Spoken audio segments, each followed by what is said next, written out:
po, gusto niyo po ba ng ganitong editing? Turuan ko po kayo pero dapat po meron po kayong dalawang apps. Ito po yung nasa taas. Punta po tayo dito sa new project.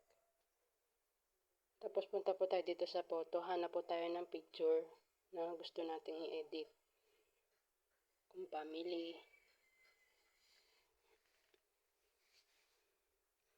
Yan. Pag okay na po, pindutin yung HD. Tapos yan, pili lang po kayo kung anong gusto nyo layout. Tapos punta tayo ng Chrome. Sa Google po, search lang natin yung kung anong gusto natin. Dito po tayo punta sa upload files. Tapos dito sa media.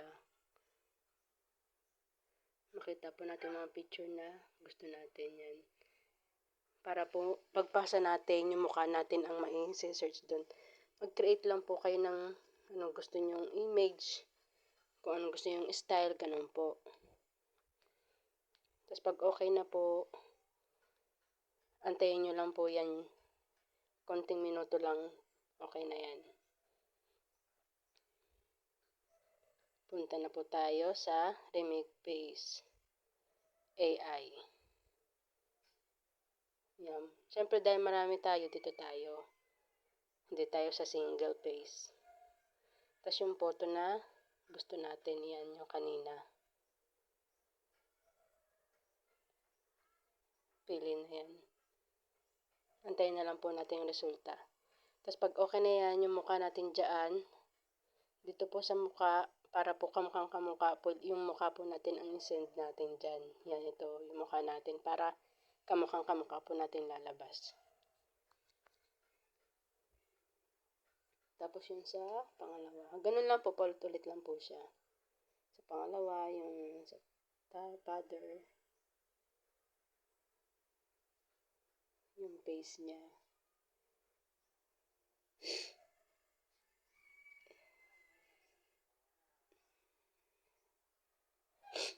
Tapos, pag okay na po yan, pipindutin po natin yan dyan sa baba yung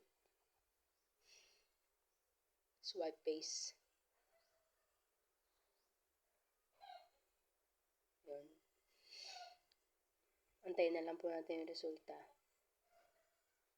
Mabilis lang po yan.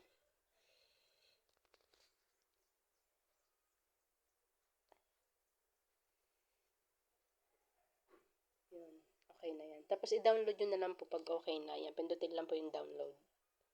Save na po yan dyan sa inyong picture o gallery. Image save to gallery. Nakalagay na po.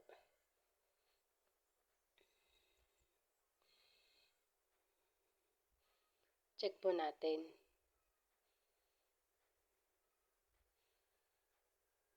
Ayun. Ayun na po siya. Ayun. Okay na po. Ganun lang po kadali. O, diba? Kamukhang kamukha na.